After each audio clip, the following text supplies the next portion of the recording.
বাংলাদেশের ঐতিহ্যবাহী জেলা রাজশাহী তেরখাদিয়া স্টেডিয়াম সংলগ্ন বিভাগীয় মহিলা ক্রীড়া কমপ্লেক্সের জামিয়া বায়তুন নূর মাদ্রাসা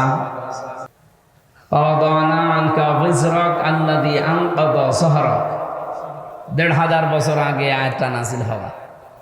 নবীজিকে আল্লাহ জানিয়েছেন, হে নবী, আপনার পিঠকে বাঁকা করে রেখেছিল একটা বিশাল বোঝা, ওই বোঝা আমি আল্লাহ নামিয়ে দিয়েছি। এটা ছিল ১৫০০ বছর আগে আইএমএ জাহিলিয়াতের বোঝা। আইএমএ জাহিলিয়াত থাকতে মেয়েদের অধিকার ছিল না, শ্রমিকের অধিকার ছিল না, বৈষম্য ছিল, কথা বলেন না কেন, সংশোধন ছিল না। এই যে বিষয়গুলো আল্লাহ কোরআনে কারীমকে সহজভাবে উপস্থাপন এবং বোঝার তৌফিক আমাদের দান করেন।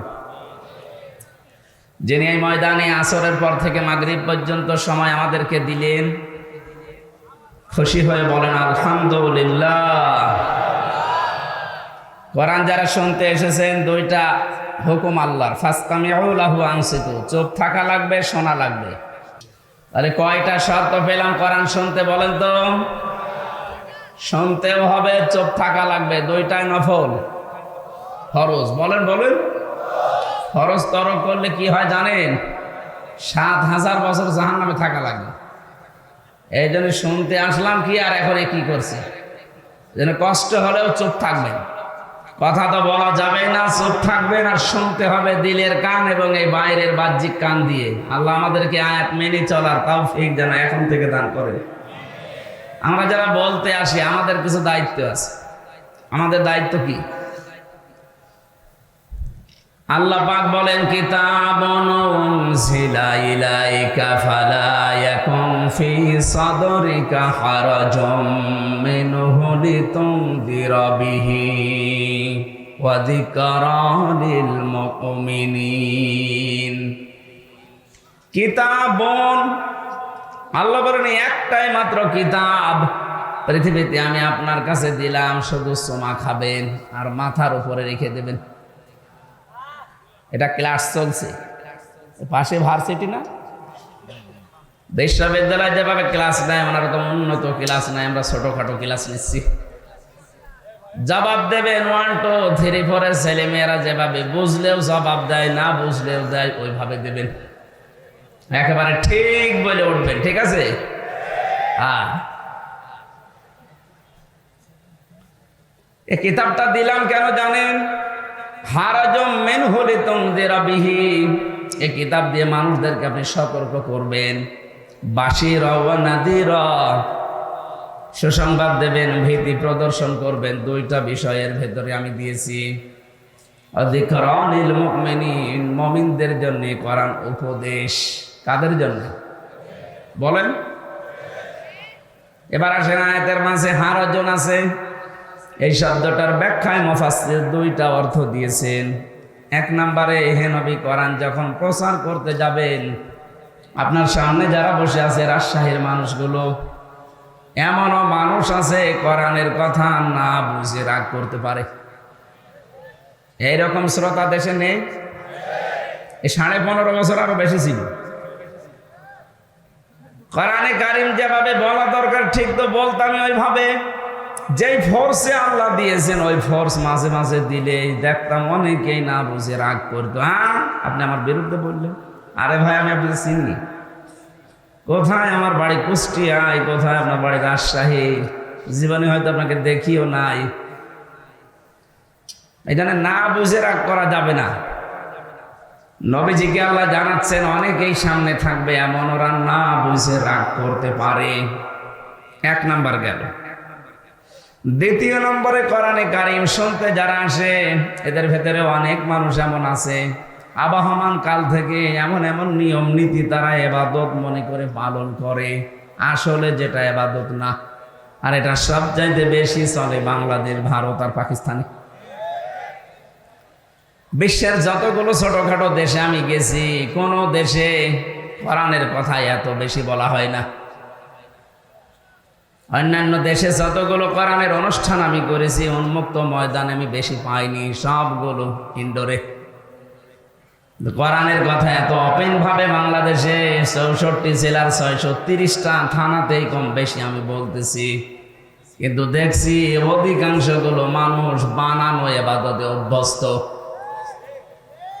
চট্টগ্রাম সিলেটে 2 বিভাগে আরো বেশি, রাজশাহী শিক্ষা নগরী হিসাবে একটু কম আছে।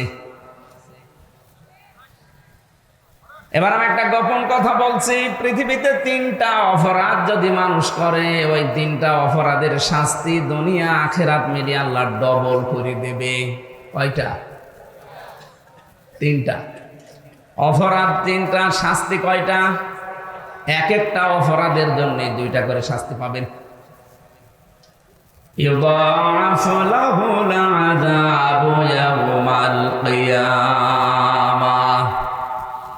সূরা ফুরকান 69 নম্বর আয়াতে আল্লাহ জানিয়েছেন তাদের আযাব হবে ডবল, দ্বিগুণ। এই যে দ্বিগুণ শাস্তির জন্য যে 3টা অপরাধের কথা কোরআনে আছে, হয়তো রাজশাহীতে 2টা পাওয়া যাবে, 1টা পাওয়া নাও যেতে পারে। দেখেন তো, ওয়াল্লাযীনা লা ইয়াদউনা মা'আল্লাহি ইলাহান আখার, যারা আল্লাহর সাথে অন্য কাউকে ডাকে, আল্লাহকে ডাকে না তা না, ডাকে মা'আল্লাহি ইলাহান আখার, আল্লাহর সাথে অন্য কাউকে জুড়ে দেয়। এটা রাজশাহী, খুলনা এই 2 বিভাগে যদি কম থাকে, বাকি বিভাগে থেমে নেই, ওরা চালাচ্ছে। এটা রেকর্ড হচ্ছে, এই কারণে আমি এটা বললাম। কিছুক্ষণ আল্লাহর নামে জিকির করার পরে দেখবেন চলছে ইয়া আলী বাবা, খাজা বাবা, কেল্লা বাবা, ফতে বাবাও চলছে। কেল্লা বাবা, ফতে বাবা, আল্লাহর 5000 নামের ভেতরে একটা নামও আছে। আর আসতে বলেন, তাহলে আল্লাহর নামের পাশে অন্য কাউকে যারা জুড়ে ডাকে, বুঝতে হবে তাদের শাস্তি হবে ডবল। আমি নাম ধরে সতর্ক করছি এই জন্যে, কারণ 4 শ্রেণীর মানুষের নাম ধরা যায় যাচ্ছে। জাতিকে যারা প্রকাশ্য শিরক এবং বেদাতের ভেতরে নিমজ্জিত করতে চায়, তাদের সম্পর্কে জাতিকে সতর্ক করার জন্য নাম ধরা যায় যাচ্ছে, এটা গীবত নয়। তার 1 নম্বরে আমার তাহেরি ভাই, এই যে জিকির গুলো বানিয়েছে, বলেন তো, এই যে কেল্লা বাবা, ফতে বাবা, আর মনে হয় আগা থেকে গোড়া পর্যন্ত পিটানো দরকার। কোথায় পেয়েছেন ভণ্ডাম? মানুষও পাগল। আরে ভাই, কমন সেন্সের কমন বাদ দিলে সেন্স থাকলেও তো কেল্লা বাবা জিকির করা আপনার ঠিক না। কিসের কেল্লা, কিসের ফতে? আপনার জিকির হবে শুধুমাত্র কার নামে? আরো জোরে বলেন, ওয়ালিল্লাহিল আসমাউল হুসনা ফাদউহু বিহা। আল্লাহ পাক বলেন, আমি আল্লাহর বহু সুন্দর সুন্দর নাম আছে, যে নামে পারো ডাকো।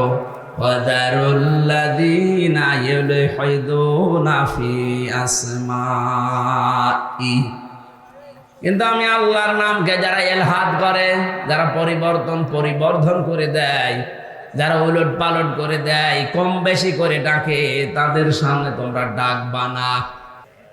রাজশাহীবাসী কোরআনের কথা যত অ্যাক্টিভ ভাবে শুনবেন, অবশ্যই আপনাকে আল্লাহ এখান থেকে একটা না একটা কিছু দেবেই। তার আজকে থেকে শুধু শুনতে আসলাম তা না, সিদ্ধান্ত নিয়ে যাওয়া লাগবে।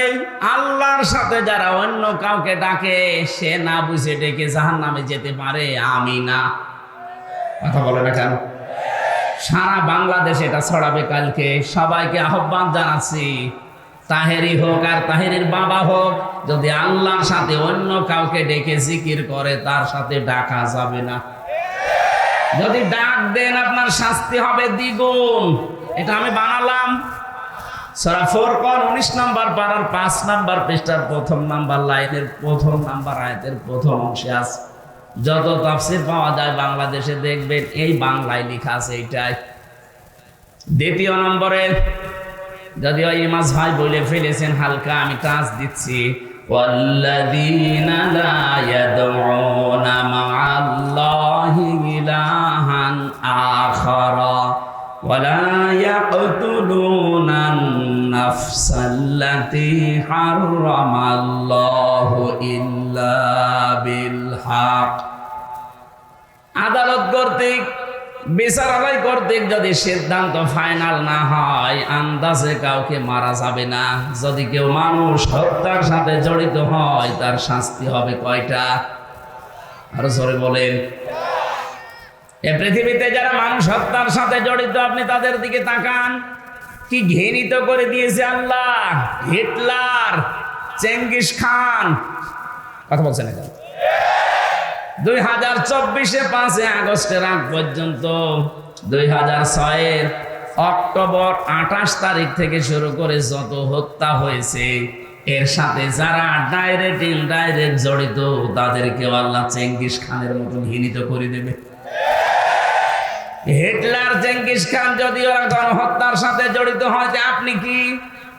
আপনার জন্য 2332 জন মানুষ হত্যা হয়েছে, একটারও কারণ আপনি দর্শাতে পারবেন না। শুধুমাত্র নিজের অবৈধ চেয়ার ঠিক রাখার জন্য আপনি এই কাজ করেছিলেন। এটা যদি রাজনৈতিক মঞ্চ না, আমি বলছি না, কিন্তু আমি স্পষ্ট করতে চাই 8, 14, 18 এবং 24 পর্যন্ত যারা নির্বাচনের নামে প্রহসনে চেয়ারে বসেছিলেন তাদের প্রধানমন্ত্রী বলা, সাবেক প্রধানমন্ত্রী, সাবেক এমপি, সাবেক মন্ত্রী বলাও জায়েজ না। কারণ এরা ভোট চোর, ভোট ডাকাত। ডাকাতকে, চোরকে যদি আপনি সম্মান দেন, হাদিস, কোন জালেমকে যদি কেউ সম্মান দিয়ে ডাকে, সম্মান দেয়, সঙ্গে সঙ্গে আল্লাহর আরশ কাঁপতে থাকে। 15.5 বছরে যে মানুষগুলো মানুষের অধিকার নষ্ট করেছে এরা আল্লাহর ভাষায় জালেম। কথা বলে না কেন?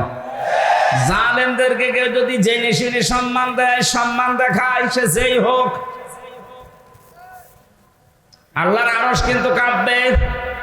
এই জন্য এদেরকে আমার যতটুকু ধারণা জ্ঞান, এদেরকে প্রধানমন্ত্রী বলা, সাবেক প্রধানমন্ত্রী বলাও ঠিক। সাবেক বলা যায় কারণ এর আগেও একবার ছিল, ওইটা নাই, ঠিক আছে। কিন্তু বাকি এই 3-4 বারের উনি এখন বিশ্বের মোড়লদের কাছে শুনছে, বিভিন্ন জায়গায় শোনাতে চায় যে আমরা নির্বাচিত ছিলাম, আমাদেরকে নির্বাসন দেওয়া হয়েছে। এরকম একটা ডাহা মিথ্যা কথা একটা হাসি মানুষ আপনি বলতে পারলেন? এটা ডাহা মিথ্যা কথা না? এই 15.5 বছরে বাংলাদেশে নির্বাচন হয়েছে, কোন শয়তানও বিশ্বাস করবে না। আমার মনে হয় কোন ঘোড়াকে যদি জিজ্ঞাসা করেন, ঘোড়া পর্যন্ত হাসবে। একটা কথা বলবে, নির্বাচনের আগে যারা ঘোষণা দিয়ে দেয় 154 জন, দিনের ভোট যারা রাতে করে, এ মানুষগুলো নির্বাচিত হওয়া এই শব্দ বলে কোন লজ্জায়? আপনি মিথ্যা বলছেন বলেন, কিন্তু হাসি নামটা কেটে দিয়ে বলেন, কারণ আমিও হাসি। কে কথা বলছেন এখন? এটা আমার গায়ে লাগে। মানুষ আপনাকে তো 5ই বলবে, তখন গায়ে লাগবে আপনার। আমিও তো হজ করেছি, টাকা খরচ করি, যেন এমন কাজ করেন না আমার হাসি আপা, যেন আমার আবার বদনাম হয়। সিম্পেথি আপনি পাবেন না, কারণ আল্লাহর উপরে, আল্লাহ নিজে আপনার উপরে মামলা দেবে কিয়ামতে। ইন্নামাস সাবিলু আলাল্লাযিনা ইয়াযলিমুনান নাস। আল্লাহ পাক বলেন, অবশ্যই আমি নিজে মামলা দায়ের করব যারা মানুষ হয়ে মানুষের উপরে জুলুম করে। এই 15.5 বছরে যে জুলুম হয়েছে তার নিজের প্রমাণ তো আমি নিজেই। কথা বলেন না কেন? আমার উপরে যে 3টা বছর জুলুম হয়েছে এটার প্রমাণ আমি নিজে, আর মানুষেরটা বলার দরকার নেই। আর আমার চোখে আমি যা দেখেছি ওই মাটির নিচে, এটা তো আরো বড় প্রমাণ। আপনার দেশে যদি কিছুই না করে থাকেন, শুধু আয়না ঘরের সাথে যারা জড়িত তারা আল্লাহর মামলার আসামি। মানবতার কত লঙ্ঘন হয়েছে আপনি জানেন? সাদা চামড়ার মানুষগুলো মানবতার কথা শুনলে অনেক চুপসে যায়, হ্যাঁ মানবতা লঙ্ঘন হয়। এই 15.5 বছরে কি মানবতা লঙ্ঘন হয়েছে আমি নিজের চোখে দেখে এসেছি। এত বড় বড় নখ হয়ে গেছে এক একজনের, চুল দাড়ি গপ, মনে হচ্ছে জঙ্গল থেকে একটা লোক বেরিয়ে আসতেছে। রাতের বেলা যখন নিয়েছে তো মাঝে মাঝে কান্নার আওয়াজ পেতাম ওই মাটির নিচে আয়না ঘরে। আমি তো মাত্র কয়েকদিন 10 দিন মতো শুনেছিলাম নাকি এখানে এবং ওই পুরাতন আয়না ঘর যেটা কেউ 8 বছর 10 বছর 14 বছর পড়ে আছে, দুনিয়ার কেউ জানে না। যে সময় কান্নার আওয়াজ পেয়েছিলাম মাঝে মাঝে যাওয়ার সময় জিজ্ঞাসা করতাম, ভাই কি পরিচয়, কি নাম কি? আস্তে করে আওয়াজ আসতো।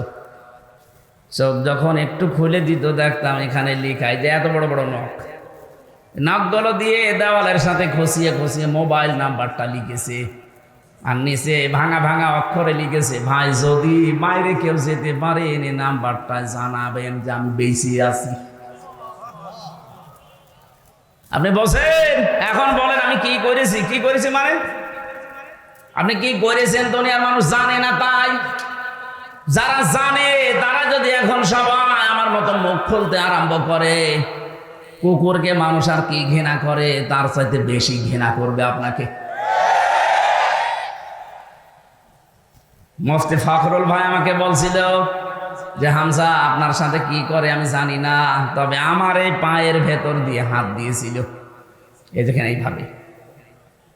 এবার পায়ের ভেতর দিয়ে হাত দিয়ে সামনে যে লোহার ব্যারিকেড দেওয়া ওর সাথে হাত হ্যান্ডকাপ দিয়ে টাঙ্গিয়ে দিয়েছে। টান লাগলে হাত কেটে যায়। তারা ভাই 5 মিনিট 10 মিনিট পরে খুলে দিলে তো হয়, বছরের পর বছর। মাত্র 1.5-2 মিনিট সময় দিল টয়লেট করার জন্যে।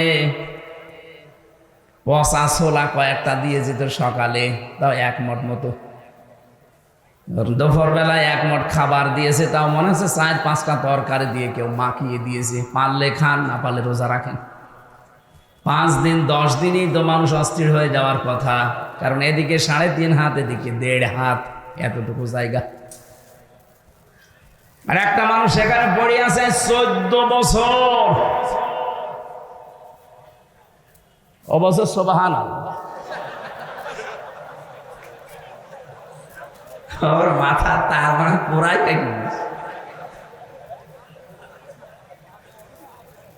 পাগল।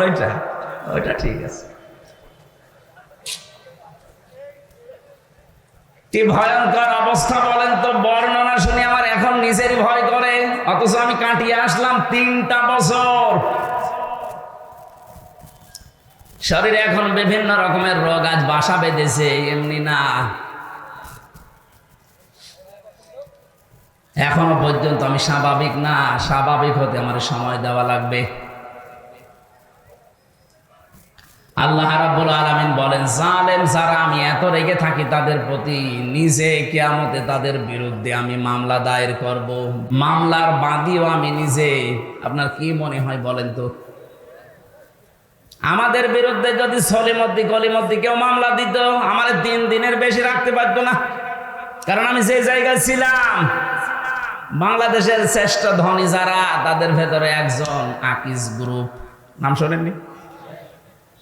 আমি তাদের খতিব ছিলাম। কয় টাকা লাগবে আপনার? কিন্তু আমার এমন মানুষ মামলা দিয়েছে যিনি দেশ চালাচ্ছে। এই জন্য টাকা দিয়ে দোকানে কাজ না। মামলাটা কতবার সিএমএম কোর্ট, জজ কোর্ট, হাইকোর্টে তুলেছে, বলে না হবে না, লাল দাগ মারাজ। অথচ কয়েকদিন আগে ওই মামলাটা তুলেছিলাম, পুরাটা খারিজ করে দিয়েছে। বিচারপতি এভাবে মামলার নথি হাতে নিয়ে বলছে, কি দেখে বিচার করব, এর তো কোনো মাল নেই, যান সব খালাস করে দিলাম।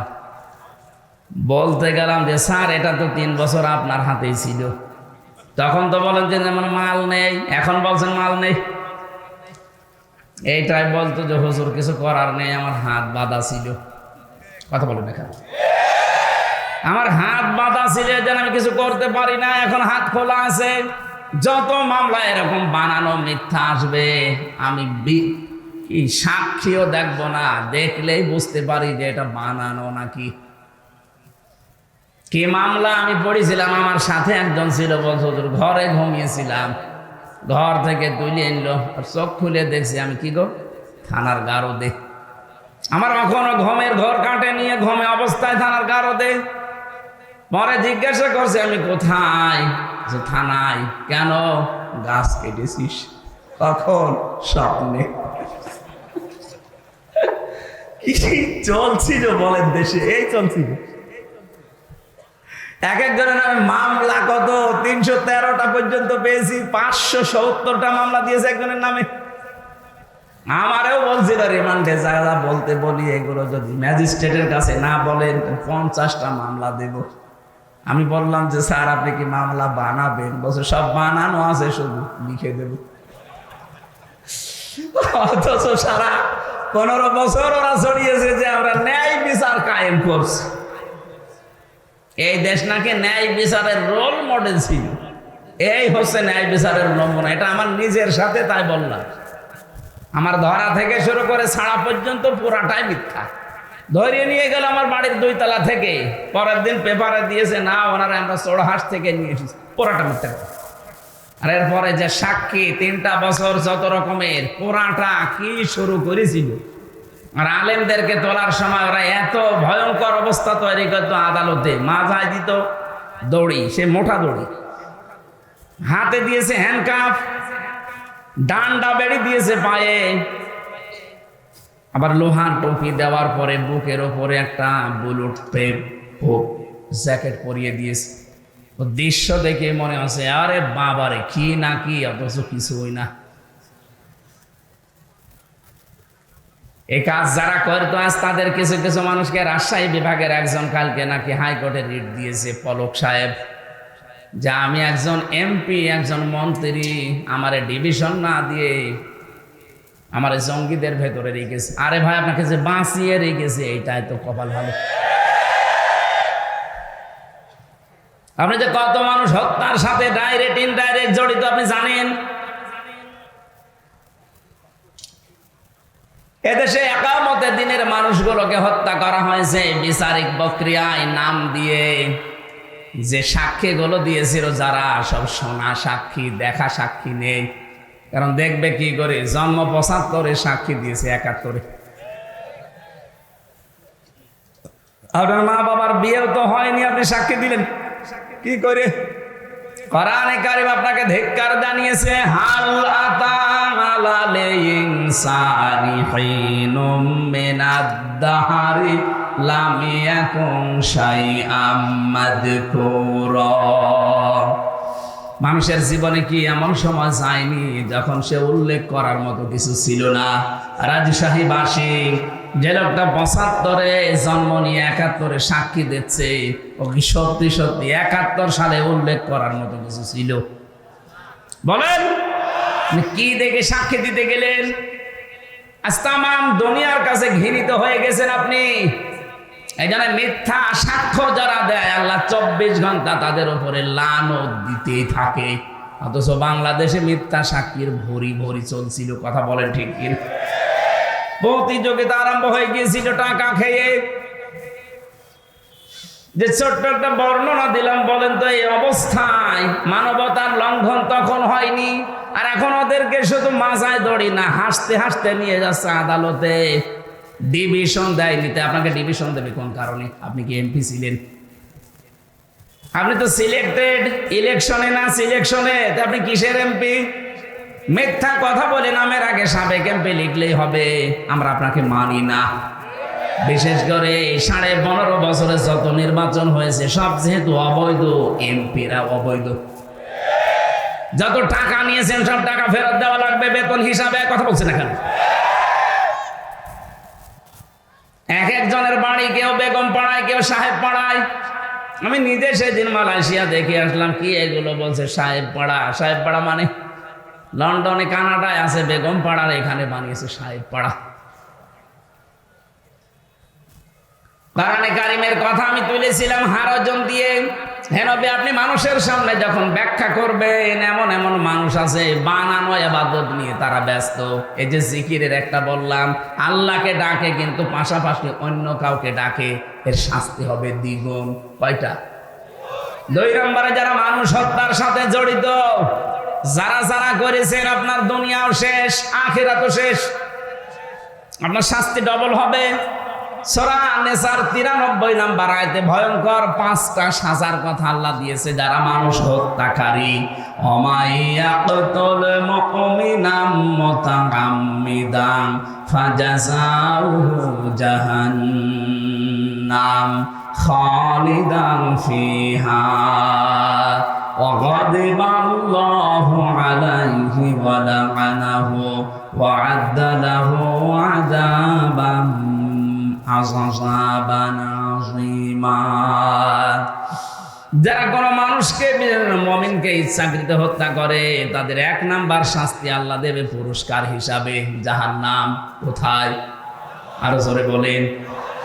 সুতরাং 1628টা মানুষ ছিল বাংলার চেয়ারে। কয়টা? আরো জোরে বলেন। 1628টা চেয়ার ছিল। যারা 2 বোন পালিয়েছে ওনাদের 2টা সহ সেই 1628টা চেয়ারে যারাই ছিল আল্লাহর কসম প্রতিটি মানুষ এদেশে আল্লাহর মামলার আসামি।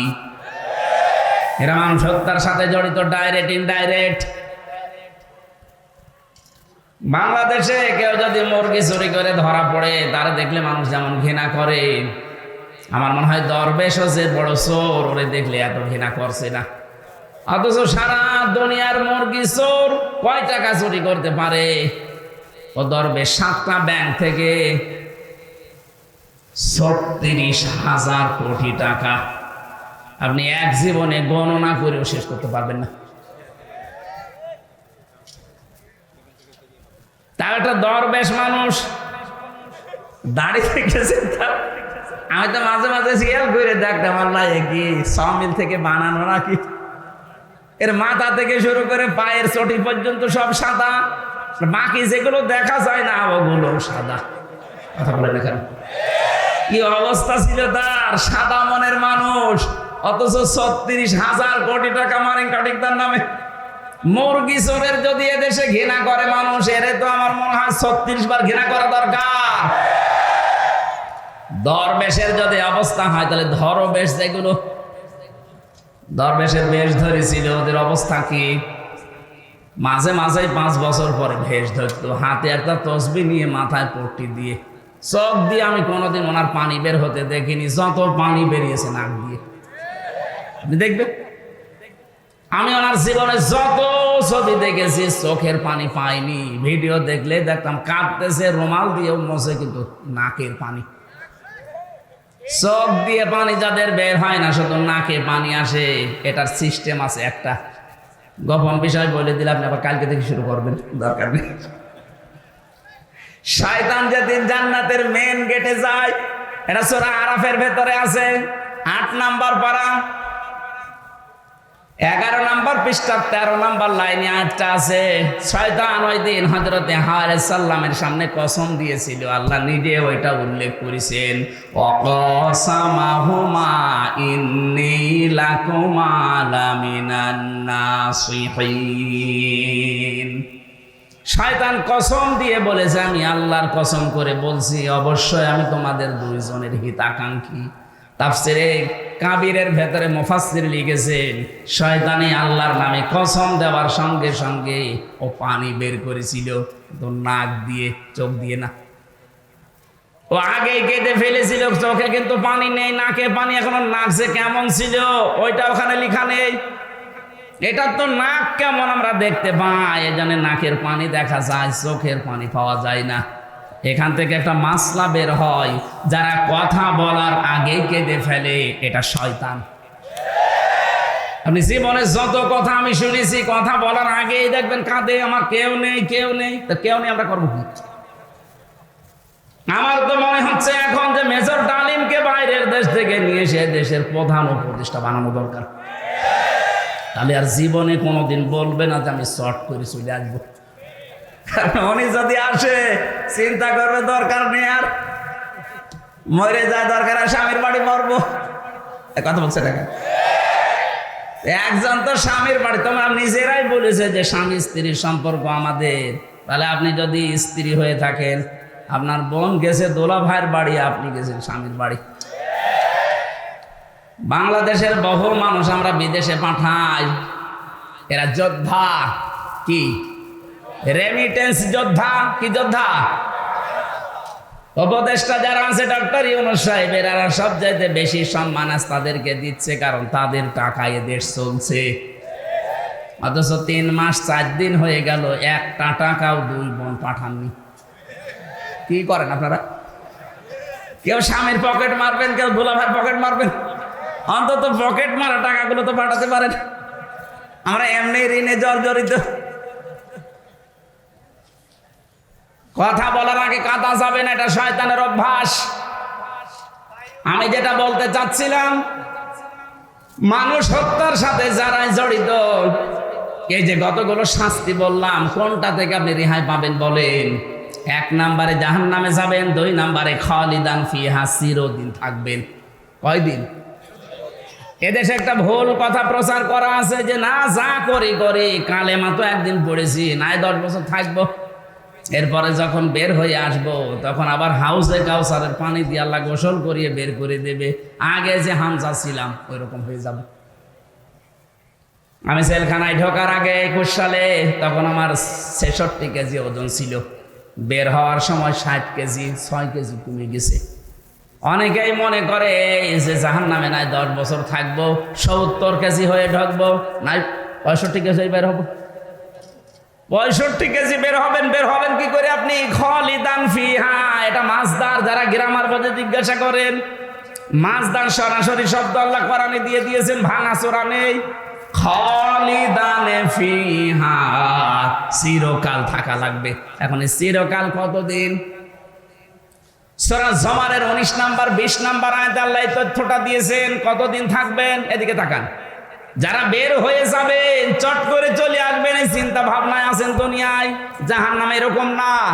আফামান হাক্কা আলাইহি কালিমাতুল আযাব আফা আনতা তুনকিযু মান ফিন্নার। আমার মনে হয় কোরআনের এই আয়াতটা বুঝলে অনেক মানুষ গোনাহ ছেড়ে দেবে।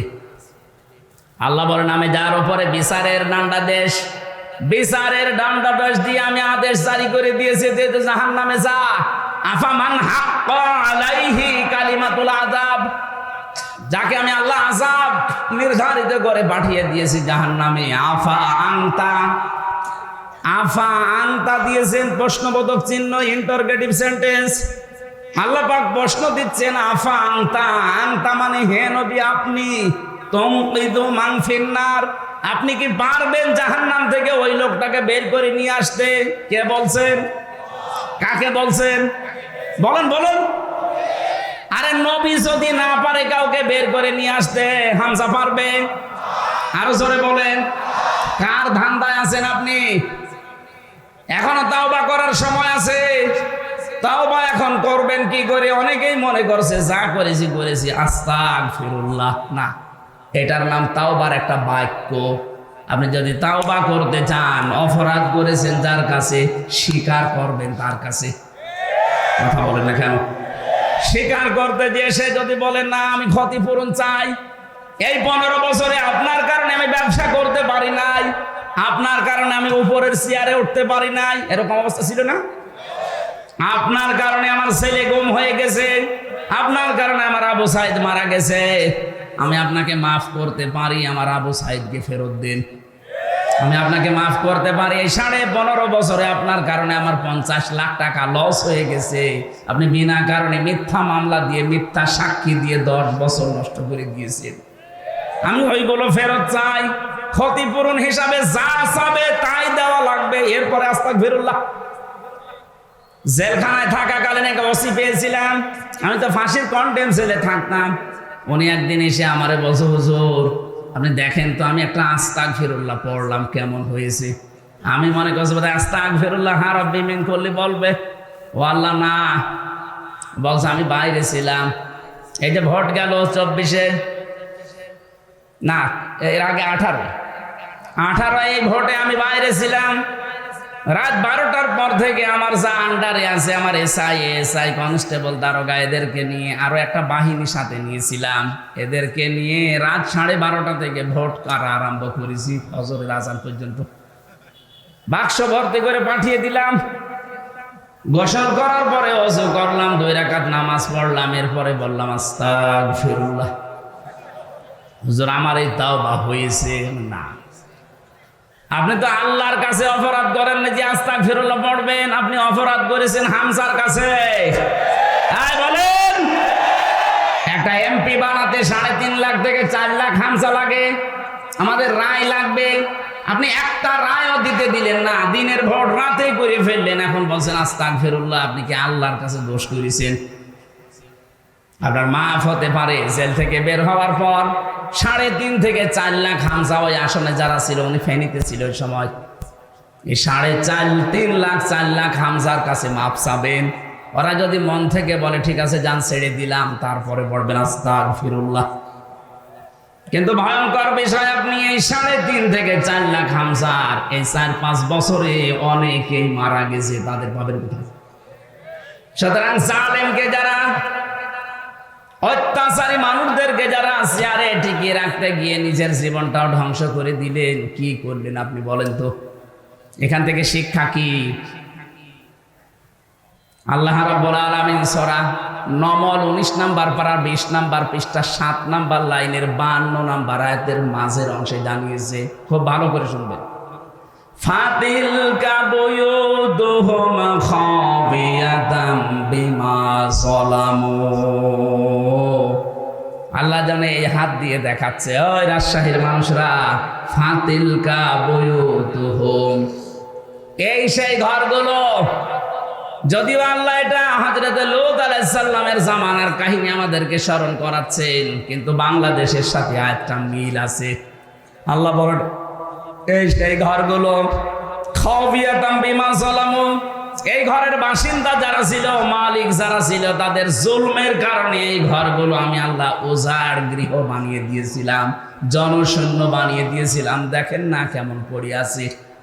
আমার তো মনে হচ্ছে 1500 বছর পর 2024 সালের 5 আগস্টের বিকাল 5টা বাজতে বাজতে আয়াতটা আরেকবার নাযিল হয়েছে। আল্লাহ যেন সারা বাংলাদেশের মানুষকে দেখাচ্ছে, ফাতিলকা বুয়ুতুহুম, বাইতুন না বুয়ুত, বহু বছর।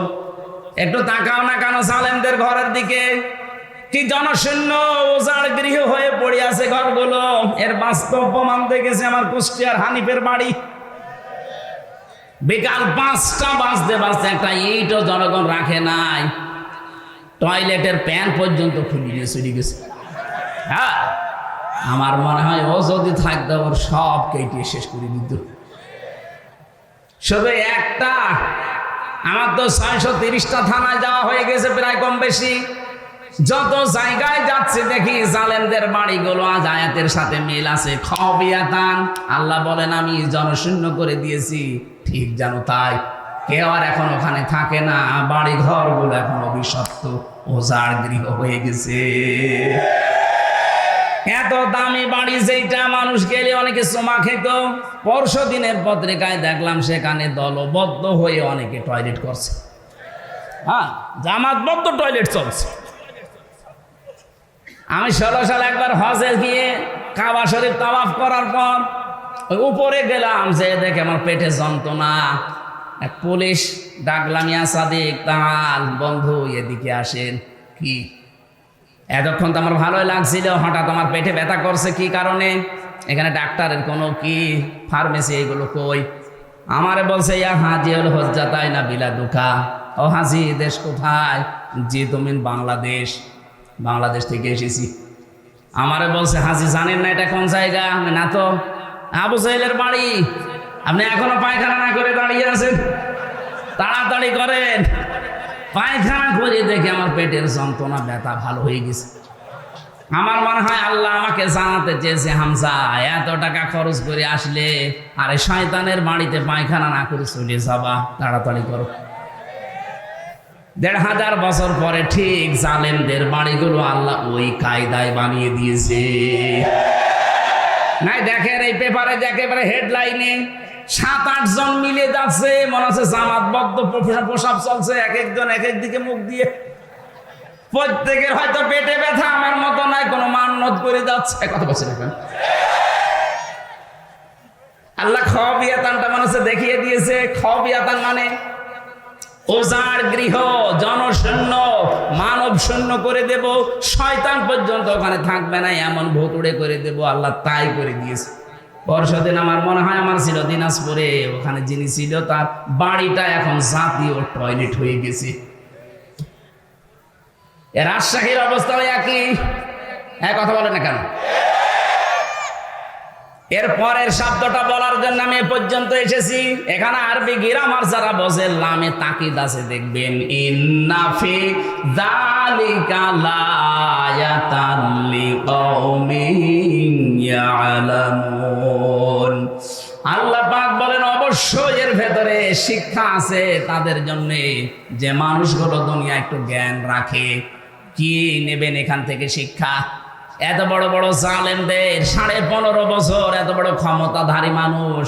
আমি হানিফ সাহেবের নাম বললাম কারণ কি দাপট ছিল দেখেছেন। কথা বলছেন কেন? কুষ্টিয়া সহ প্রায় 15টা জেলা আমারে আসতেই দেয়নি। 3 বছর জেলে রাখার পর ওর স্বাদ মেটে নাই। আমার নিজের জেলা কুষ্টিয়া, অথচ আশপাশের প্রায় 14-15টা জেলায় আমারে ঢুকতে দেয়নি। বলছে অন্য হুজুর নিয়ে আসো, হামজা যেন না আসে। অন্য হুজুর এসে আপনার বাবার কথা বলবে? কোথায় গেলেন আজকে? কোথায় আছেন আপনি? খুঁজতেছে আপনাকে জনগণ, কই না আর কোন খোঁজ নেই। বাড়িটা এখন জাতীয় টয়লেট বানিয়ে দিয়েছে আল্লাহ। তার সম্পদাদি আজ কোথায়? কোটি কোটি কোটি কোটি টাকার মালিক ছিল। হ্যাঁ, আত্মীয় স্বজন দেশে নেই, সব কানাডায়। স্ত্রী সন্তান ছেলে মেয়ে যা আছে সব পাঠিয়ে দিয়েছে। এদেশে ছিল কোথায় আছে আল্লাহ জানে, আর সে জানে। এখান থেকে আল্লাহ লামটা তাকিদ দিয়ে আমাদেরকে জানাতে চেয়েছেন, বাংলার মানুষেরা, এরা এত বড় দাপটওয়ালা মানুষ যদি এখন জাতীয় টয়লেট বানিয়ে ফেলে বাড়ি ঘর জনগণ, 5 বছরের জন্য সামনে যারা আসবা, এরাও যদি এদের মতো জুলুম করো, তোমাদের বাড়ি ঘর টয়লেট হয়ে যাবে। আমি আশা করি বুঝে ফেলেছেন। এরপরও যদি না বোঝেন, এদিকে আসেন। আপনারা কোরআন দিয়ে বুখারি দিয়ে হবে না, বাকারি লাগবে। রেকর্ড হচ্ছে, এই জন্য বলছি যারা আসবেন চেয়ারে ভবিষ্যতে, তারা যেন জালেম হয়ে যাবেন না, কারণ জালেমদের কোনো ছাড়। বলেন বলেন, জালেমরা মামলার আসামি কার? আমরা যদি এদেশে মামলা নাও দেয়, আল্লাহ নিজে মামলা দেবে। এইদিকে খেয়াল করে চেয়ারে বসলে জুলুম করবেন না। শুধু চেয়ার মানে ক্ষমতার এই চেয়ারই না, আছে যে চেয়ারে বসে আছেন ওখান থেকে, এই যে স্যার যে চেয়ারে বসে থাকে, ওনার নিচে যারা কাজ করে সবাই ওনার কাছে এতিম। কথা বলেন না? ইমাম সাহেব যে চেয়ারে বসে আছে, ওনার নিচে যা আছে সব ওনার কাছে অসহায় এতিম। চেয়ারে বসে যদি আপনার কারণে জুলুম হয়ে যায় কারো প্রতি, ওই লোকটা যদি কিছু নাও বলে, আপনি কিন্তু আল্লাহর মামলার আসামি। এটার নাম বাংলায় বলে আল্লাহবাদী কেস। কি বলে? পুলিশের কাছে বাধা দিলে পুলিশবাদী কেস হয়। আর এগুলো সব আল্লাহর সাথে সম্পৃক্ত। এজন্য আমরা যেখানে যাই করি না কেন, আমার দ্বারা যেন জুলুম হয়ে না যায়। বিশেষ করে মানুষ হত্যার মতো জঘন্য অপরাধে আমরা যেন না জড়াই। 3 নাম্বার, ওয়ালা ইয়াজনুন, জিনা করা যাবে না। আর জিনার 6 লাভ চলছিল। কি অবস্থা বানিয়েছিল জেনার! এই যে সমকামিতা পর্যন্ত জারি করে দিয়েছে। কয়েকদিন আগে 4-5 দিনে খবর, কুষ্টিয়ার 2 মেয়ে তারা জোটবদ্ধ হয়েছে যে আমরা মেয়েতে মেয়েতে বিয়ে করব, যদি না দেন 2 জনই আমরা মরে যাব। কোথায় পৌঁছিয়েছে ওরা বলেন তো? অথচ এটা আল্লাহর পুরা সিস্টেমকে পাল্টিয়ে দিয়েছে। একজন নারী পুরুষের প্রতি, পুরুষ নারীর প্রতি আকর্ষণ আসবে, এটা স্বাভাবিক। মহিলা মহিলায় বিয়ে করবে, তে আমরা কি ঘাস কাটবো? জেনা থেকে বাঁচতে হলে 2টা ঔষধ খাওয়া লাগবে। ডাক্তার আছে এখানে, কতগুলো ডাক্তার ঔষধ নিয়ে বসে আছে। সূরা নূর 30 নাম্বার আয়াতের ঔষধ। ভালো করে শোনেন। কুল্লিল মুমিনিনা ইয়াগুদ্দু মিন আবসারিহিম ওয়া ইয়াহফাযু ফুরুজাহুম যালিকা আযকা লাহুম ইন্নাল্লাহা খাবীরুম বিমা ইয়াসনাউন। এই দুইটা ঔষধ আমি সহ যারা এখানে এসেছি এখন থেকেই দুইটা ঔষধ প্রয়োগ করব। কথা বলেন ঠিক কিনা? এক নম্বরে, হে নবী মুমিন পুরুষদেরকে বলেন তারা যেন তাদের চক্ষুকে নিম্নগামী করে রাখে। এই চোখ নিচু করে রাখা লাগবে। 14 জন মহিলা বাদ দিয়ে দুনিয়ার যত মহিলা আছে সবাইকে, এই 14 জনের ভেতরে আপনার মা, আপনার বোন, আপনার নিজের মেয়ে, আপনার ভাইয়ের মেয়ে, বোনের মেয়ে, এরকম ফুফু আছে, খালা আছে, 14 জন মহিলা, এদের সাথে পর্দা করা লাগবে না। পর্দা করা লাগবে না মানে হ্যাঁ, তাদের মুখমণ্ডল, হাতের কবজি আর পায়ের পাতা বাদ দিয়ে তাদের ওপরে শরীর ঢেকে রাখা লাগবে। কিন্তু তাদের সামনে আপনি যেতে পারবেন, কিন্তু 14 জন বাদ দিয়ে পৃথিবীর যে কোনো মহিলার সামনে পেছনে যদি কেউ যেতে চায়, কথা বলতে চায়, মাস্ক বি তাকে চক্ষু নিম্নগামী করা লাগবে। এখন তো অনেকে বান্ধবীর সাথেও চক্ষু নিম্নগামী না, আরো আল্লাহর রাস্তায় দেখে নিয়ে বলে কি সুন্দর তুমি, আমি আল্লাহর সৌন্দর্য দেখছি। বলেন নাউজুবিল্লাহ। শয়তান কিন্তু বসে নেই, এটাকে তীর হিসাবে ব্যবহার করে আপনার চরিত্র ধ্বংস করে দেবে। এই জন্য আজকে থেকে আমি সহ যারা যেটা দেখা সামনাসামনি জায়েজ নেই, ওটা মোবাইলে, ওটা টিভির পর্দায়, কম্পিউটারে দেখা জায়েজ নেই। এই জন্য মোবাইলে যাদের এমন দৃশ্য আছে যেটা দেখলে নিজে নিজে ভালো লাগে, আনন্দ লাগে, কিন্তু অন্য কেউ দেখলে লজ্জা লাগে, এই মুহূর্তে ওইটা ডিলিট করে ফেলেন। নিজে দেখলে আনন্দ পান, ভালো লাগে, অন্য কেউ দেখলেই লজ্জা লাগে, এরকম কোন দৃশ্য যদি মোবাইলে থাকে এক্ষুনি ডিলিট করা লাগবে। কারা কারা করবেন হাত তোলেন তো। দাঁড়িয়ালা মানুষ দেখে মোবাইল দেখে কি আছে দেখেন তো, ভিডিও ফাংশন দেখেন কি আছে, আপনি কি রাখেন মোবাইলে ডিলিট করে দিয়ে থাকলে। আলহামদুলিল্লাহ, না ওনার সৎ সাহস আছে। কিন্তু বহু মানুষ এমন এমন দৃশ্য মোবাইলে রেখে দেয়, নিজে নিজে দেখলে আনন্দ লাগে, অন্য কেউ দেখলে লজ্জা পায়। এই আছে না? কথা বলেন না কেন?